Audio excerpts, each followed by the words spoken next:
Daily military reports reported.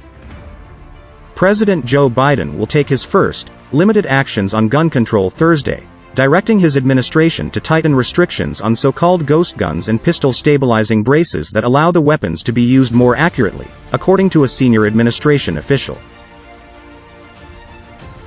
The steps, which also include nominating a gun control advocate to lead the Bureau of Alcohol, Tobacco, Firearms and Explosives, fulfill a commitment Biden made in the aftermath of 2 deadly shootings last month to take common sense steps right away to address gun violence. But they fall short of the sweeping actions Biden promised as a candidate that must be passed by Congress, including a ban on assault weapons or enacting universal background checks. Senior administration officials framed the upcoming announcements as initial steps that would be followed by additional actions later on, including applying pressure on lawmakers to act. Biden said last month following a mass shooting in Colorado, "I don't need to wait another minute, let alone an hour, to take common-sense steps that will save lives in the future." But he has acknowledged that passing a massive new infrastructure plan, and not new gun laws, is his top legislative priority. Biden will make the announcements Thursday from the White House alongside his Attorney General, Merrick Garland, whose Justice Department will be responsible for drafting the proposed rules. Ghost guns are handmade or self-assembled firearms that don't have serial numbers. Some can be fabricated in as little as 30 minutes using kits and parts purchased online. Biden will direct the Justice Department to issue a proposed rule to stop the proliferation of those weapons, though a senior administration official previewing the step declined to elaborate on how specifically the rule, due in 30 days, might work.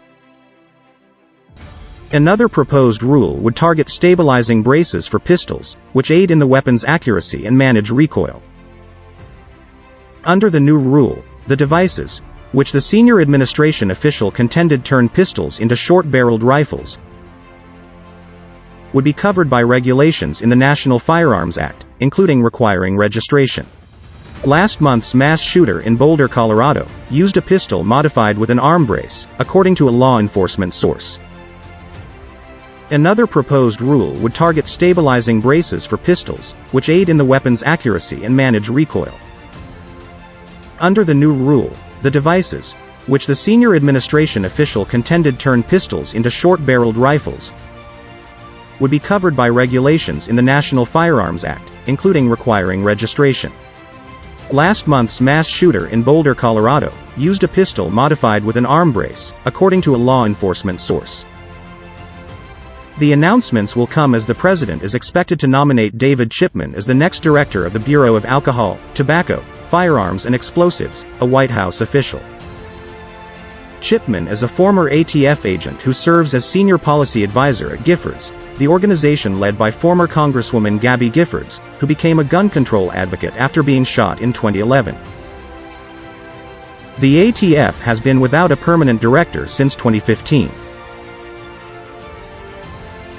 Biden also plans to announce new investments in intervention programs in violence-prone communities, a directive to the Justice Department to publish model, red flag, laws for states that allow the temporary removal of guns from people deemed at high risk of harming themselves or others, and a comprehensive report on firearms trafficking.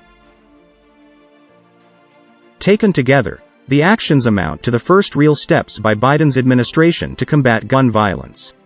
Inside the White House, efforts to devise executive actions have been led by White House Domestic Policy Council Director Susan Rice and Office of Public Engagement Director Cedric Richmond, administration officials and gun safety advocacy groups. That included meeting with some of those groups and fielding ideas for steps that Biden could take on his own. Some advocates had been clamoring for steps earlier in the administration, pointing to Biden's pledge to prioritize gun control during his campaign.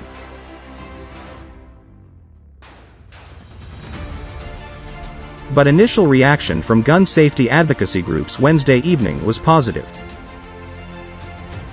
Each of these executive actions will start to address the epidemic of gun violence that has raged throughout the pandemic, and begin to make good on President Biden's promise to be the strongest gun safety president in history, John Feinblatt, president of Everytown for Gun Safety, said in a statement. These much-needed executive actions will start saving lives right away, and our grassroots army of nearly 6 million supporters looks forward to standing behind President Biden as he urges the Senate to follow his lead and act, Shannon Watts, founder of Moms Demand Action, said in a statement. While campaigning, Biden had said he would task his attorney general with instituting better enforcement of existing gun laws as a means of slowing gun violence.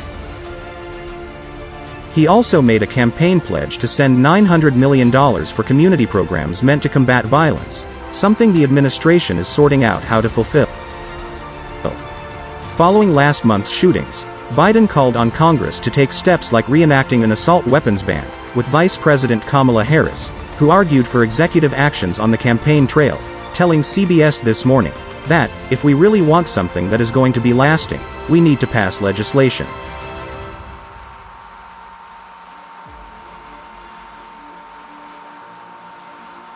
The Democratic-controlled House passed gun legislation that would expand background checks on all commercial gun sales last month, but the bills face tougher paths in the Senate, where Democrats hold a slim 50-50 majority and would need significant Republican support to overcome a legislative filibuster.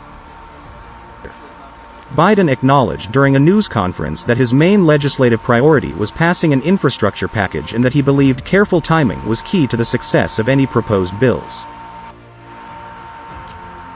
And he has acknowledged that his political capital is limited. "I haven't done any counting yet," he said in March when asked whether he believed he had enough votes to pass significant reform. As the nation's posture on guns has evolved, Biden has been front and center at most every stop along the way for more than 3 decades, from the triumph of a 10-year ban on assault weapons in 1994 to the disappointment of a failed push for universal background checks in the wake of the Sandy Hook massacre. Recent shootings in Georgia and Colorado had raised the question inside the West Wing over how much political capital Biden should expend on the matter, which has so often ended in frustration. This story has been updated with details about Biden's executive actions and reaction to them.